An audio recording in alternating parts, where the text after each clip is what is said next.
A very popular Asian dish, a recipe so simple to do, but a lot of people crave for this. Hainanese chicken. That's what we'll do today on Simpol.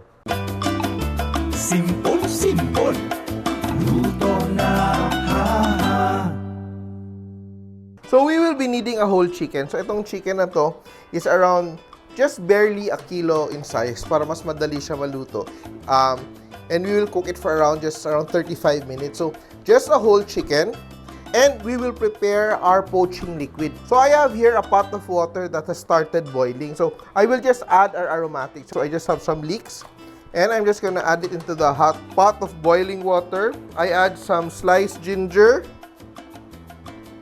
Gusto ko ng maraming ginger.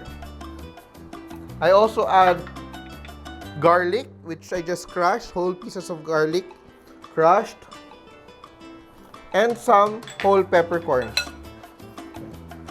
And I season with salt. So, binibigyan ko ng konting lead time yung aking water poaching liquid na magkaroon ng flavor. So, I add salt around 1 tablespoon or a bit more kasi we want our stock to be flavorful. And we let it simmer for a minute before adding our chicken. So, what are we going to do? We're just going to drop the chicken into the hot water. So, ito yung style ko, ginagawa ko. Pinakapaboil ko muna yung water para makuha talaga yung aroma ng ating spices. And now, I drop my chicken.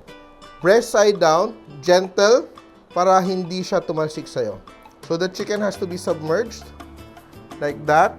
And ang key nito is, we don't want it to boil. So, as soon as we put the chicken in the hot water to poach, we wait for it to come to a simmer. And once it simmers, we turn down the fire para sobrang bagal ng luto niya. So, for the size of the chicken natin is around 1 kilo, it will cook around 35 to 40 minutes. I'll just put the lid on and let it boil and turn down the heat. So, as soon as the pot boils, we turn down the fire and let the chicken cook very gently so it remains juicy and very tender. While waiting for our chicken to cook, let's prepare our ginger oil. And we start off by grating some ginger. So it's very important, pag gumamit ka ng luya, pumili ka ng young ginger na hindi masyadong fibrous, hindi pa siya masyadong mabuhok. So we grate it, no? Small grate, the smallest grate you can have. And if you have a food processor or blender, you can also use that.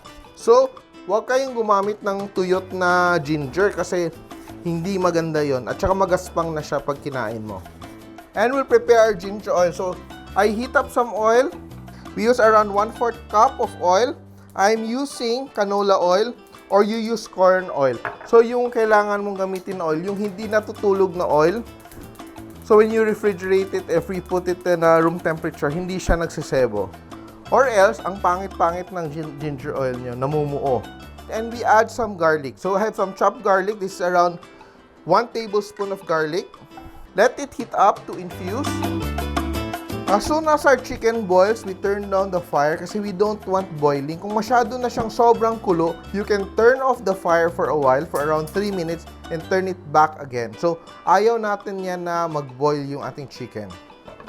So, as soon as our garlic fries, we add our grated ginger. Grated ginger. Some chopped spring onions. And we season with light soy sauce or just salt. So, in this case, I'm using light soy sauce. So, that's around 2 tablespoons of light soy sauce. So, we don't want to fry this. We just want the ginger to infuse the flavor into the oil.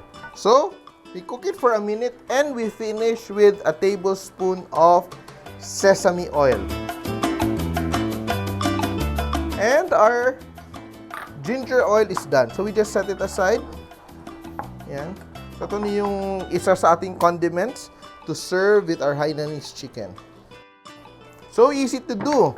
So, our chicken has been cooking for around 35 minutes already. So, let's check if it's cooked. You will know if it's cooked pag tinanggal mo yung chicken and hindi na bloody yung tumutulo sa kanya. So, you see it's already clear. See, it's already clear. Hindi na siya bloody. It means our chicken is already cooked. May water ako dito sa isang bowl with ice to cool it down. Yan. So, it cools immediately and it stops the juices from oozing out. And makikita natin when we remove the chicken later on, nakita yung mga gelatin niya. Nakadikit, nag-solidify na siya ng konti. So, let's just let it soak for a few minutes, around 5 minutes, and we just transfer it and pat it dry. And we're ready to remove our chicken from our ice bath. It's already cooled down. So let it drip. And we just wipe it dry. And we rub a tablespoon of sesame oil on the skin to keep it glossy. And we're ready to plate. So we've rested the chicken for around an hour and we're ready to carve it. And I made Hainanese chicken rice. It's so easy to do. So if you want to make Hainanese chicken rice, you just cook your rice, saute the garlic and ginger in oil, and you cook the rice normally using the stock from our chicken. So parang nagsasaing ka lang, pero ginamit mo ngayon yung sabaw ng ating chicken. First, I remove the wing.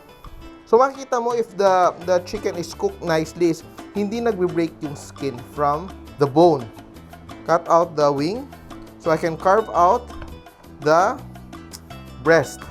So maliit na yung chicken natin ginamit para it cooks quickly. So the bigger the chicken, the longer it cooks. So for a kilo of chicken, so to 1.2 kilos, you will cook it for around 45 minutes. So carve the leg out. See, the chicken is fully cooked. You see, when it's cool, the gelatin has already solidified. So, halos 1/2 of a chicken is good for one person. Because the chicken is small. And we put our sliced chicken breast. Yan. And to make our Hainanese chicken experience complete, we have our chili paste ready-made, our hoisin sauce ready-made, and our ginger oil, which we made ourselves. So this is homemade. So we serve the 3 condiments along with our Hainanese chicken, and surely you're going to enjoy it very much like the authentic Hainanese chicken, but made by yourself at home.